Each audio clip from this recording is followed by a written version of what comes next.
Más textos disponibles en Simba. Qui vaudrait teguerir, y mortelle douleur. Tu fais la trame memet le fond de la baille. S'il se mêle aux jours noirs quelques jours de bonheur, comme de grains épars, qu'est-on fil qui les lie. André Teurat. La siguiente tarde antes de oscurecer nos volvimos a reunir y don Felipe dijo con cierto aire conmovido. Ya que ayer hablábamos del corazón de la mujer, quiero, sin más preámbulos, referirles una historia de la cual tuve conocimiento por varias circunstancias casuales. Todos nos preparamos a escucharlo, y él empezó así.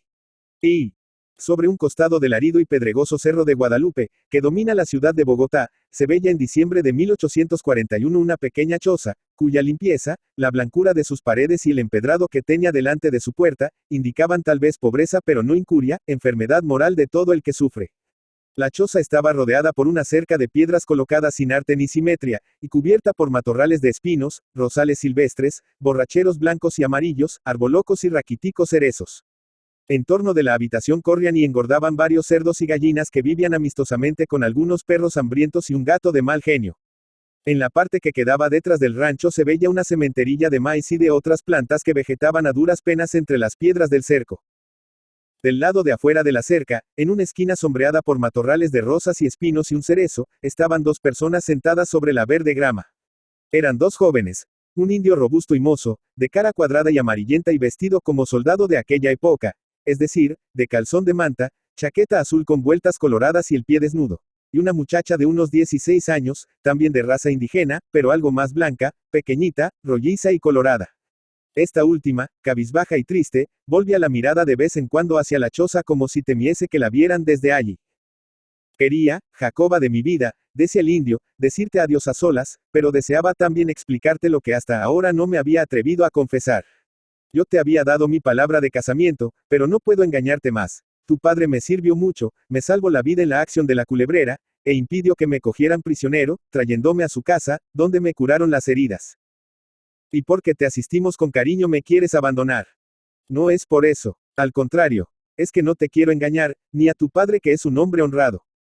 Jacoba, soy casado.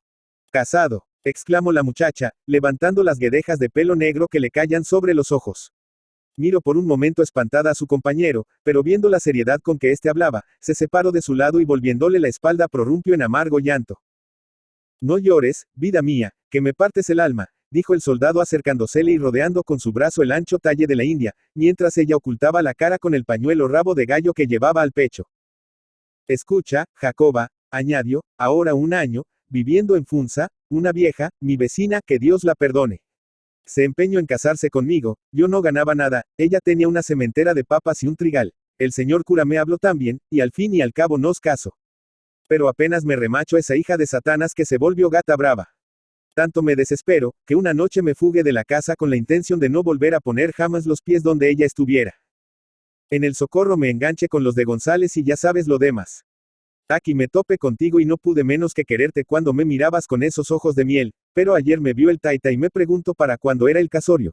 Esa pregunta me remordió la conciencia, y en lugar de contestarle me fui derecho al cuartel y senté otra vez plaza de soldado. Pero ahora con los del gobierno. Mañana me voy para Antioquia, como te decía. Jacoba redobló su llanto, pero no contestaba. Jacoba, exclamó el soldado exasperado, no me guardes ojeriza. Mira, aquí te traje esta crucecita para que la ensartes en tu rosario y te acuerdes de mí cada vez que la veas. La muchacha levantó entonces la cabeza y miró al soldado con aire de profunda pena, mientras que por sus mejillas redondas y coloradas corrían gruesas lágrimas, como lluvia sobre un campo de amapolas. No quiero tu cruz, dijo al fin rechazándolo, y con la voz ahogada por los sollozos añadió, que dirá mi taita cuando lo sepa. Y mi mamá que dirá. No quieres ni acordarte más de mí, Jacoba, aunque me maten en la primera acción en que me halle. Jacoba fijó en él otra vez los llorosos ojos, y vencida por la expresión humilde y triste del indio, alargó la mano, recibió la cruz del soldado sin contestar, la miró un momento y se la echó al seno al recoger una vasija llena de agua que tenía a sus pies. El indio, para ocultar su enternecimiento, se despidió en silencio y echó a andar hacia la ciudad. Jacoba se detuvo a mirarlo por la última vez, pero oyendo voces por el camino y temiendo encontrarse con alguien que le pudiese preguntar la causa de su llanto apresuró el paso, mas al llegar a la puerta de madera que separaba del camino el patio de la choza, tropezó y cayó al suelo, rompiendo la vasija e inundándose de agua. Se levantó muy abochornada, e iba a entrar a la choza cuando salió de ella una mujer que viendo los tiestos regados por el suelo arremetió sobre ella con un palo de escoba que llevaba en la mano. La tempestad de regaños y gritos duró largo tiempo.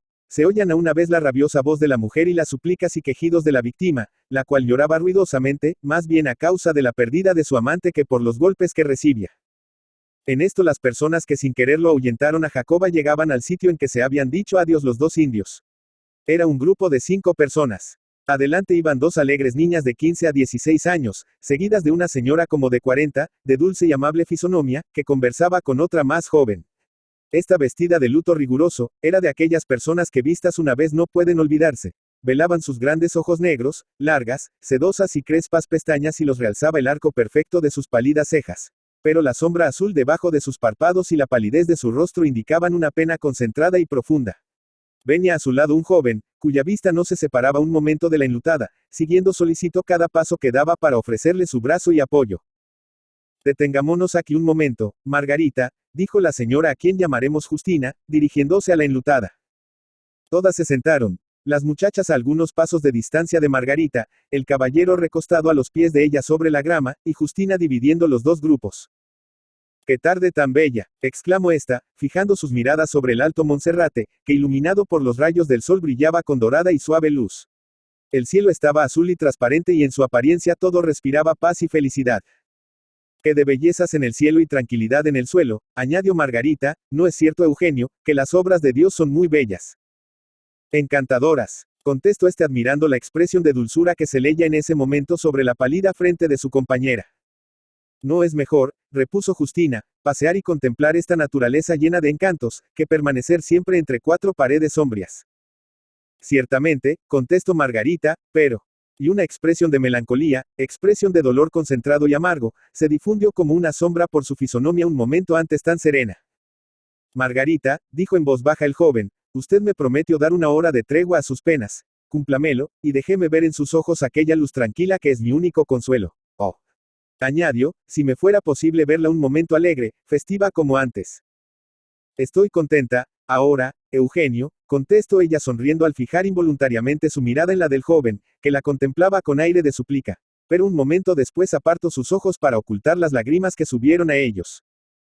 En eso los gritos de la indiecilla se hicieron tan agudos dentro de la choza, que todo el grupo se levantó para buscar con la vista la causa de semejantes alaridos. ¿Qué gritos son estos?, exclamó una voz fuerte, y vieron llegar a un viejo inválido, quien al ver lo que pasaba levantó el bordón, y como Neptuno en el primer canto de la Eneida calmó la tempestad. Hizo huir la nube sombría, restableció la claridad. Quitándole a la vieja que sin duda hacia el papel de Juno, el palo de escoba, puso en libertad a la Venus indígena. La vieja se retiró refunfuñando y la muchacha huyó, despavorida a desahogar sus penas detrás de la casa, seguida por una guardia de honor compuesta de cerdos, perros y gallinas, los cuales enseñados a recibir de sus manos el alimento diario la acompañaban a todas partes. Al tiempo de ponerse en pie, Margarita vio brillar entre la grama la crucecita de plata regalada por el indio a Jacoba y perdida por esta en su fuga. Se estremeció al verla y se la enseñó a Eugenio en silencio. Este la tomó en sus manos y le dijo conmovido al cabo de un momento. Permítame usted, Margarita, conservar esta cruz que hallamos a nuestros pies, como el recuerdo de uno de los momentos más dichosos, que ella sea la señal de una esperanza con que he soñado aquí, así como es el emblema de la fe que a ambos nos domina. Guárdela usted, contestó Margarita en voz baja, acaso algún día le sirva no para recordar un momento de esperanza ilusoria, sino para traerle a la memoria la mujer que ha puesto su existencia a la sombra del que murió en una cruz. Margarita, exclamó el joven con acento doloroso, al ofrecerle el brazo para continuar su paseo, Margarita, qué cruel es usted. Pero antes de continuar mi relato, bueno será decir quiénes eran mis heroes. 2. Margarita Valdés, hija de un honrado comerciante de Bogotá, quedó huérfana desde muy niña, y su tutor, deseoso de salvar su responsabilidad, viéndola joven, hermosa y sin ningún pariente cercano que la pudiese proteger, procuró casarla tan luego como saliera del colegio. Su modesta belleza llamó la atención de un militar de edad madura que pidió su mano, y antes de presentarse en la sociedad Margarita se vio casada. Su esposo, el coronel Perdomo, era el primer hombre a quien había oído decirle palabras de ternura, y en su entusiasmo juvenil lo revistió con todas las virtudes con que las niñas adornan al personaje de sus fantasias. Sin embargo, las contrariedades y la prosa de la vida, los modales bruscos del militar y las expresiones vulgares con que sazonaba su lenguaje en la intimidad aterraron a Margarita, lastimando sus puros sentimientos, y en breve desapareció de su corazón aquel amor delicado que abrigaba, pronto a germinar al primer soplo de ternura. Su esposo veía en ella una niña tonta y reservada, que no gustaba de sus aladas anécdotas y condimentadas historias, y a poco buscó en una sociedad poco o nada culta sus distracciones, volviendo a la casa siempre disgustado, haciendo temblar a Margarita con sus exigencias y regaños injustos, cada vez que la veía llorar y ocultarse para sustraerse a sus duras palabras y aun amenazas. Así pasó algunos años. No tenía parientes y el coronel le había prohibido frecuentar sus antiguas amigas. La falta de familia, la soledad en que vivía y el deseo de encarnar en algún objeto digno de ese amor entusiasta que le había sido devuelto humillándola predispusieron a una grande exaltación, que se manifestó en forma de devoción entusiasta. Vivía resignada, pues, siendo las fiestas de iglesia todo su solaz, y en fuerza de este régimen ascético su fresca belleza empezó a marchitarse y a tomar el aspecto de tierna melancolía. Su callado desaliento y la indiferencia que mostraba por todo lo que sucedido en el mundo, hubieran llamado la atención de cualquier otro que no fuese el coronel. Al fin estalló la revolución encabezada por Obando. El coronel Perdomo, fiel al partido del gobierno, tuvo que aceptar un puesto honroso en una lejana expedición al sur de la República. No queriendo dejar enteramente sola a su joven esposa en Bogotá, pues la había aislado completamente, decidió llevarla de paso hasta Ibagué, a donde vivía una hermana suya y dejarla bajo su protección.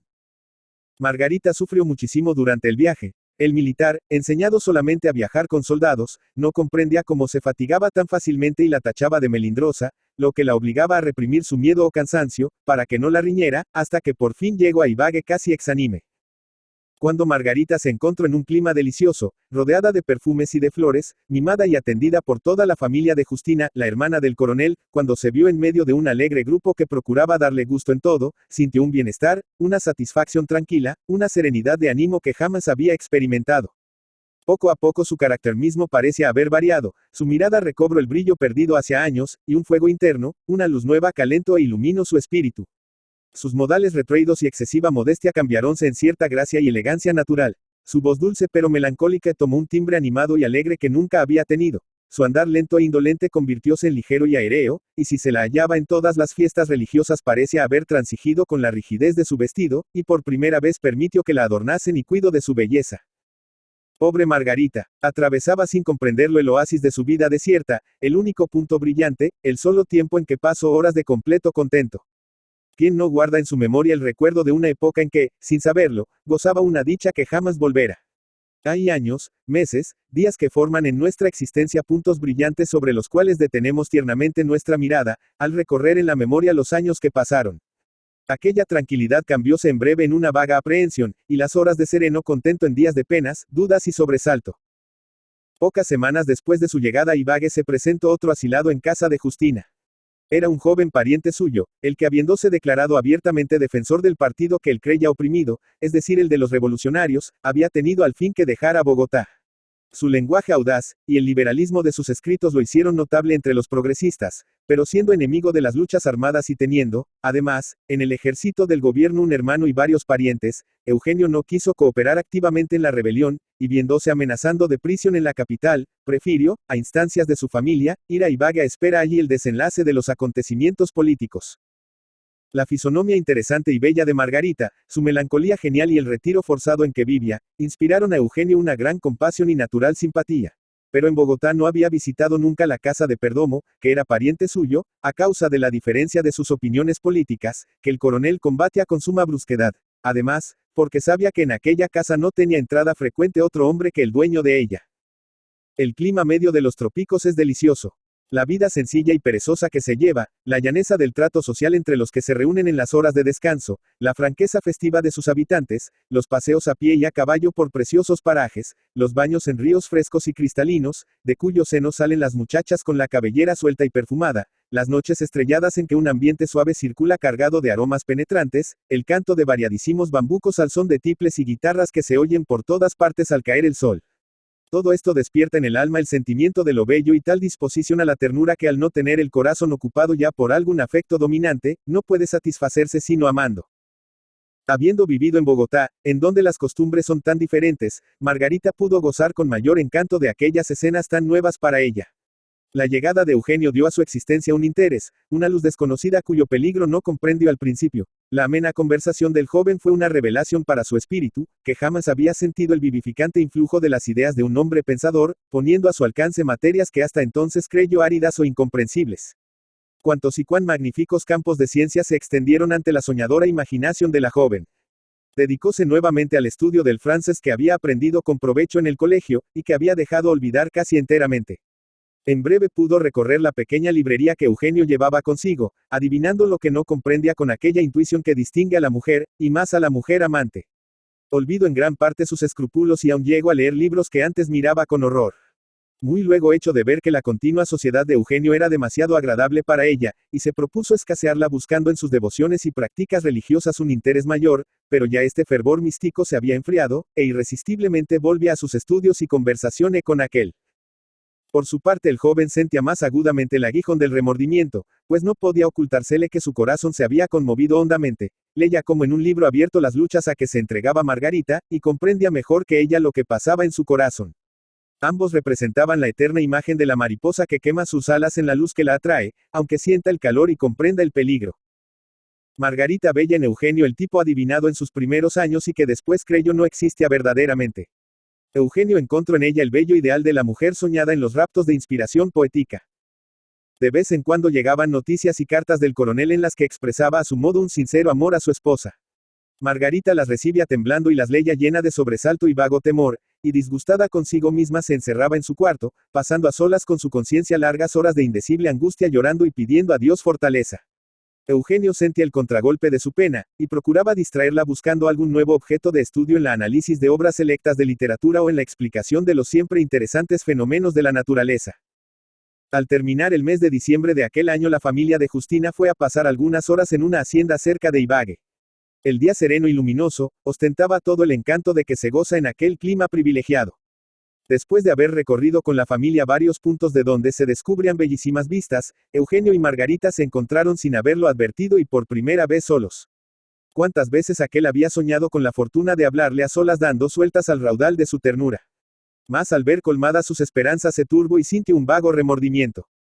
Que deseaba saber, ¿acaso la candorosa y expresiva fisonomía de Margarita no le había revelado 1000 veces sus sentimientos? Decirle lo que pasaba en su propio corazón era desgarrar el último velo de la duda, que aún podía mantenerla casi tranquila. Esto pensaba Eugenio y le sellaban los labios. Llegaron a orillas de un cristalino arroyo que corría saltando sobre piedras y brillante arena, sombreado por un bosquecillo de helechos, y se sentaron conmovidos bajo el ancho y tupido ramaje de un caucho. Ambos continuaron silenciosos, ella con los ojos bajos, él contemplándola intensamente. Había llegado el momento decisivo para la suerte de ambos, y lo que habrían querido ocultarse estallaba en su silencio mismo. Al verla tan bella y leer en su fisonomía lo que pasaba en su pensamiento, Eugenio lo olvidó todo. Margarita, dijo tomándole una mano, que ella no tuvo fuerzas para retirar, permítame usted que aproveche este momento para explicarle lo que pasa en mi corazón. Pero en ese momento se oyeron pasos y una de las hijas de Justina se acercó gritando. Margarita, cuánto la he buscado. La necesitan de Ibague, añadió, llegó un expreso de Pasto. ¿Qué ha sucedido?, preguntó esta poniéndose en pie y desfallecida impulso de emociones tan contrarias. No sé, el posta lo dirá. ¿Trae alguna mala noticia? Venga a la casa, contestó la niña muy turbada, mi madre la espera. Asustada, temblando llegó a donde la aguardaba Justina, que la recibió llorando. Perdomo había muerto sorprendido por una guerrilla enemiga. 3. Un amigo de Perdomo que había recogido sus restos, hecho enterrar el cadáver y mandado aviso a la viuda, le envió, entre otras cosas, un retrato de Margarita manchado de sangre que su esposo llevaba a tiempo de morir. Al ser la caja del retrato más grande, decíale en su carta, la bala no habría penetrado en el cuerpo. Oh, esta muerte la he causado yo, exclamó Margarita al leer la carta. Yo misma escogí la caja más pequeña. Yo lo he matado. Pero, hija mía, le contestaba Justina, para consolarla, ¿qué culpa puedes tener en ello? Esto es absurdo. ¿Acaso adivinabas lo que iba a suceder, o deseabas su muerte? Sí, soy culpable, exclamaba Margarita con exaltación, que sé yo lo que he pensado en las últimas semanas. Podré asegurar que todos mis pensamientos han sido dignos de mi posición, que a veces no he deseado estar libre. Dios mío, y esto no era lo mismo que desear que... Y la infeliz lloraba sin consuelo. Había sido educada religiosamente, con doctrinas morales de suma rigidez, y no podía su conciencia transigir con la más leve falta a sus deberes. Creyó, pues, que las circunstancias de la muerte del coronel, y el haber recibido la noticia precisamente cuando estuvo a punto de olvidar sus deberes arrastrada por una inclinación ya irresistible, no eran hechos casuales, sino un aviso del cielo y el principio de un terrible castigo. La vista de Eugenio le causaba un invencible terror, y rogó a Justina que la acompañase a Bogotá, pues Ibague tenía para ella recuerdos demasiado conmovedores, añadiendo que pocos días después de recibir la noticia había hecho voto deliberado de consagrar a Dios el resto de sus días. Eugenio no pudo conseguir que le concediese una entrevista antes de partir. Justina, que comprendía los remordimientos y la pena de Eugenio, le aconsejó que obedeciese a Margarita y esperara de la acción del tiempo y de la sumisión el olvido de un voto hecho en los primeros ímpetus del dolor. Él partió también de Ibague y fue a esperar en Cartagena el cambio de situación previsto por Justina, quien ofreció escribirlo para darle noticias del estado de ánimo de Margarita. Pero se pasaron meses sin otro aviso que el de que aún se manifestaba firme y decidida a cumplir su voto. Eugenio pensaba embarcarse, viajar por algún tiempo, cuando recibió una carta de Justina que le dio mucha pena. Margarita, le decía, está cada día más triste y abatida, y lejos de cambiar de resolución ha fijado la fecha en que debe entrar al convento como novicia. Sin embargo, añadía, tu recuerdo continúa vivo en su corazón, y creo que eso mismo la tiene tan abatida y en la persuasión de que solo en un convento hallará el olvido completo de lo pasado. Según comprendo, lo que la tiene más deseosa de huir del mundo es el temor de que al encontrarla de nuevo le vuelvas a hablar de tus antiguos sentimientos. Yo la salvaré, pensó Eugenio al leer la carta. Iré a decirle que si no quiere aceptar mi protección procuraré resignarme. Si lo exige, nunca la volveré a ver, pero le suplicaré que no entierre su belleza en un convento, que no oculte su vida en ese sepulcro de la esperanza en donde no se logran sin embargo los sentimientos del corazón. En aquel tiempo los bogas daban la ley en el río Magdalena, y el viajero permanece a veces 3, 4 y hasta 5 meses subiendo el río. Ya se puede imaginar cuál sería la impaciencia de Eugenio al sufrir la caprichosa pereza de los bogas que se detenían con los pretextos más descabellados, horas y días enteros en algún sitio porque así se los antojaba. Al fin logró ablandarles el corazón, usando por turnos de amenazas, dinero, consejos, promesas, ruegos y brandy, hasta que desembarcó en Honda a los 50 días de haber salido de Barranquilla. En Honda consiguió un salvo, conducto del jefe de los revolucionarios, y 3 días después se presentó en casa de Justina. ¿Acaso he llegado tarde? Preguntó. No, faltan aún algunos días. Pero dudo mucho que quiera verte. ¿Está en casa? No, se fue a la iglesia. No le pidamos permiso, dijo Eugenio. Permíteme venir esta noche, y le hablaré a todo trance, pues este ha sido el único objeto de mi viaje. Al caer el día Margarita, más pálida que nunca, vestida de negro, llevando por único adorno sus largas trenzas de cabello castaño que barrían el suelo, estaba sentada en una pequeña butaca en el costurero, sola, con los ojos fijos en el suelo y su lánguida cabeza apoyada en su pulida mano, aunque ahora adelgazada por el sufrimiento. Había oscurecido sin que ella lo notara y continuaba sumergida en una hondísima meditación. De repente la puerta de cristales de la pieza se abrió y Eugenio apareció ante su vista.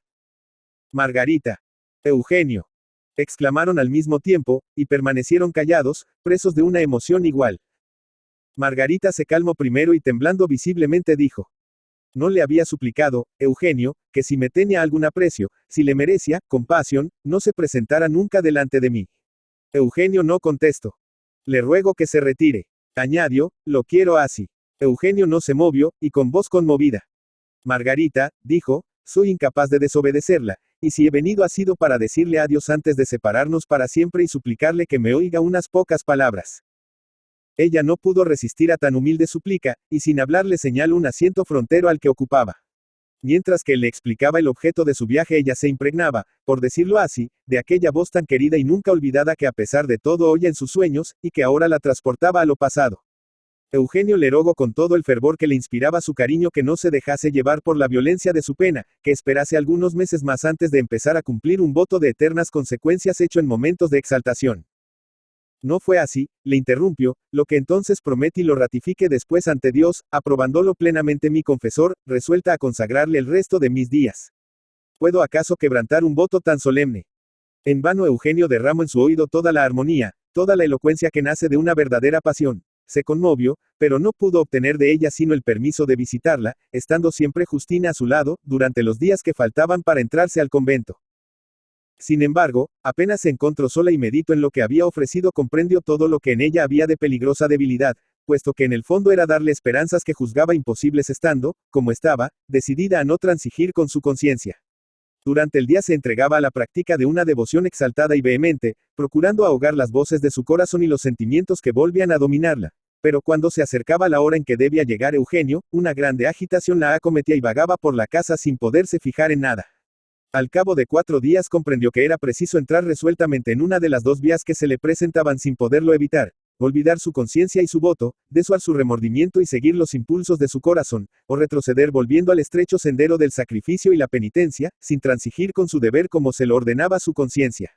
Sentía que su corazón vacilaba, y quiso ponerlo a prueba. Muchas veces las mujeres ejecutan rasgos de increíble valor moral o más bien audacia, poniendo a prueba el temple de su alma, acometiendo actos que los hombres no serían capaces de ejecutar temerosos de desfallecer. Propuso, pues, una tarde que Justina, sus hijas, Eugenio y ella fueran a dar un paseo hasta las ruinas de la iglesia que veían desde el corredor de la casa, y a donde Margarita nunca había ido. Había fijado su suerte en aquel paseo.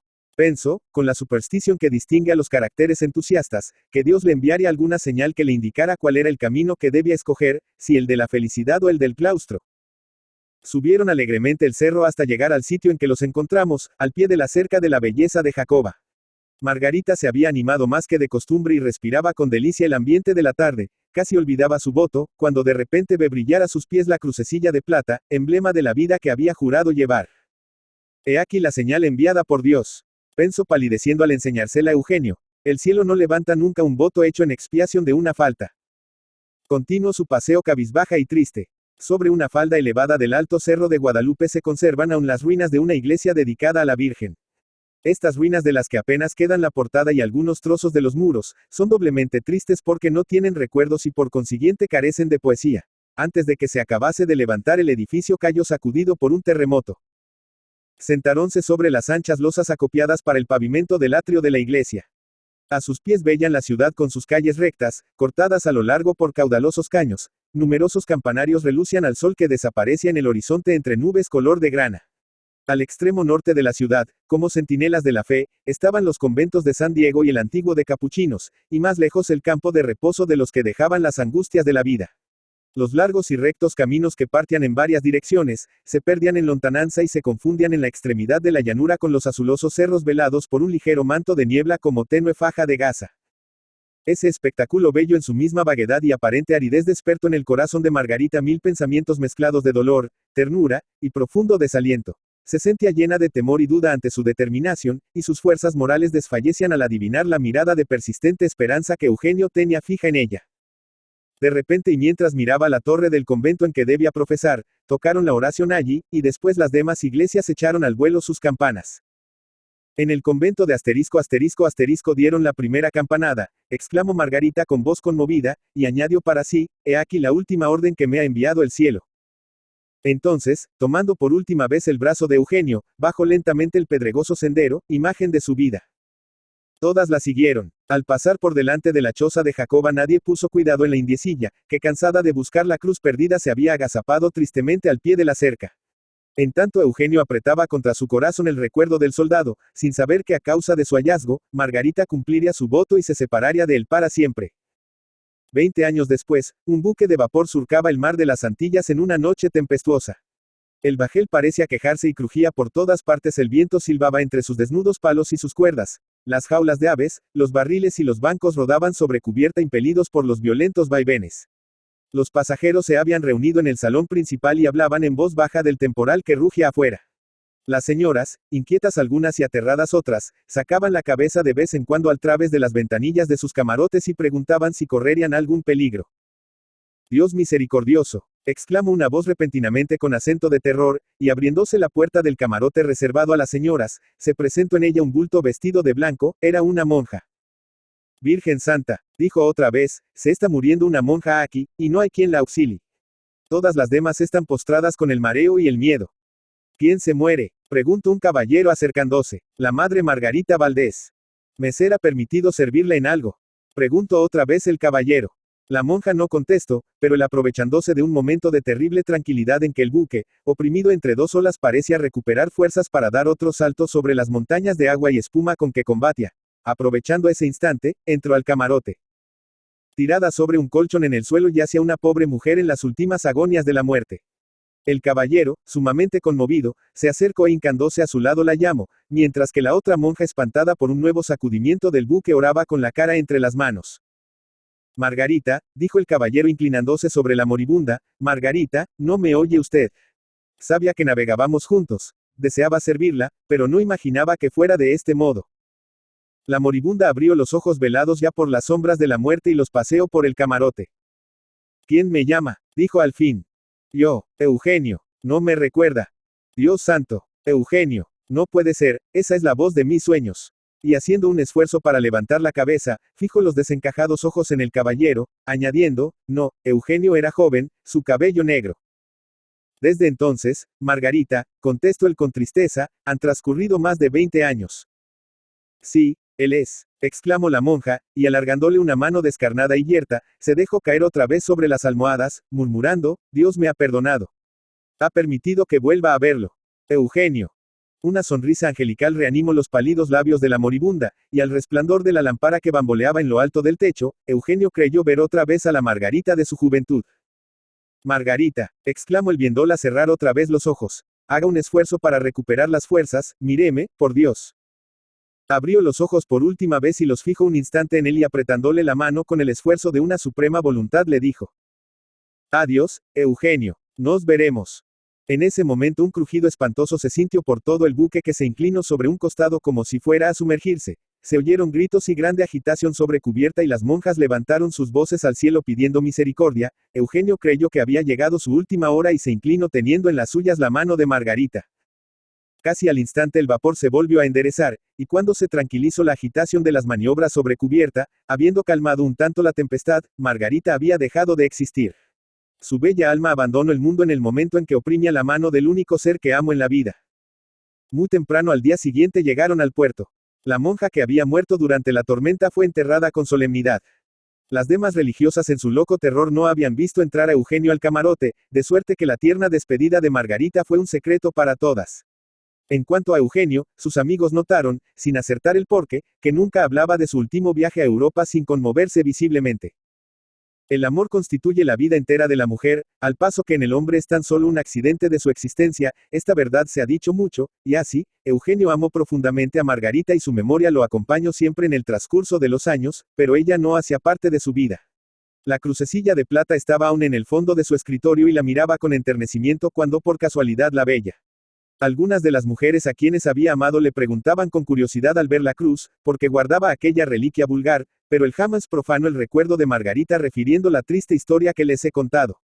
Eugenio se había casado y era viudo, había viajado mucho y poseía un modesto capital, pero le haremos la justicia de decir que en un rincón de su memoria vivía siempre, aunque a veces encubierta, la imagen de la mujer que tanto había amado en un tiempo. Mientras tanto la monja desde el retiro de su convento lo seguía con el pensamiento por el mundo, lloraba con sus penas y se alegraba con sus alegrías.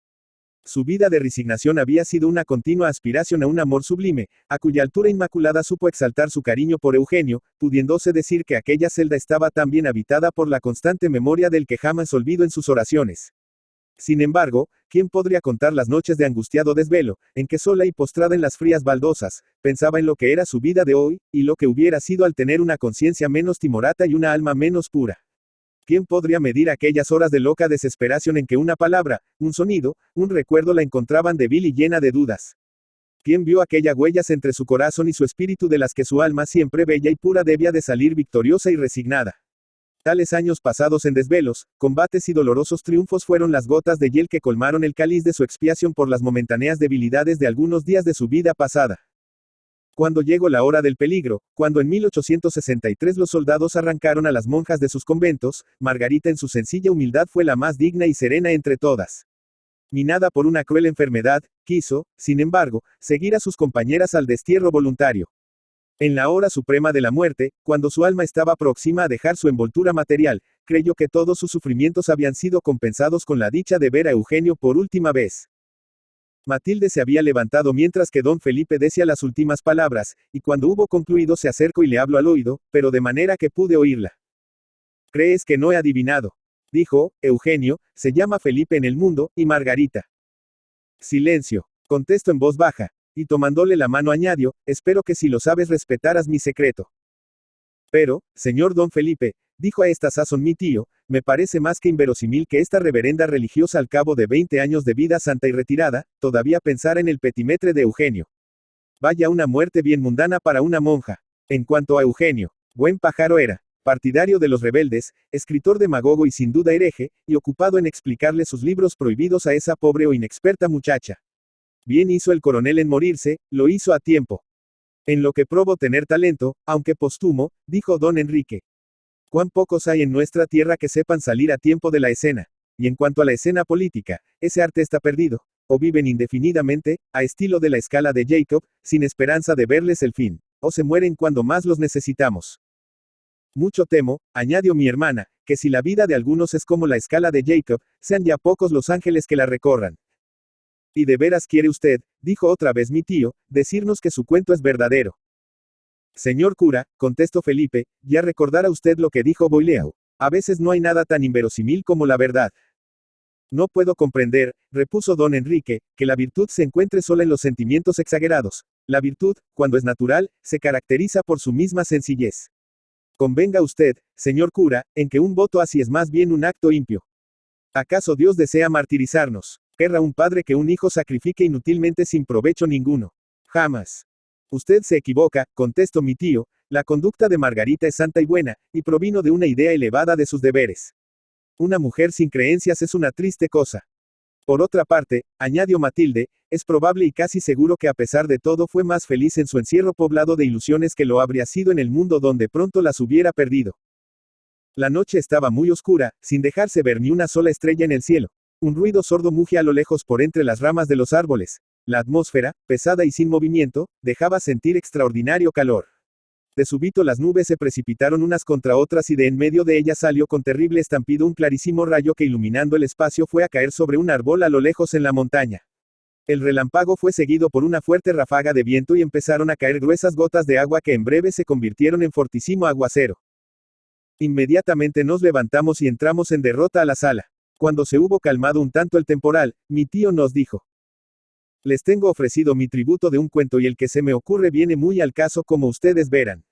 Es un hecho, que prueba claramente que Dios castiga a los que le faltan al respeto y le desobedecen.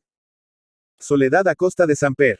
Soledad Acosta de Samper, Bogotá, 5 de mayo de 1833, y Videm, 17 de marzo de 1913, fue una de las escritoras más prolíficas del siglo XIX en Colombia. En sus labores como novelista, cuentista, periodista, historiadora y editora, escribió 21 novelas, 48 cuentos, 4 obras de teatro, 43 estudios sociales y literarios, y 21 tratados de historia. Fundó y dirigió 5 periódicos, además hizo numerosas traducciones. Soledad Acosta publicó junto a algunas de sus contemporáneas como las poetas Agripina Samper de Ancisar y Silveria Espinosa de Rendón. Sin embargo, Acosta no solo incursionó en literatura sino también en campos propios de los varones de su época. Dedicó numerosos estudios sociales al tema de las mujeres y su papel en la sociedad, por lo que es considerada una pionera del feminismo.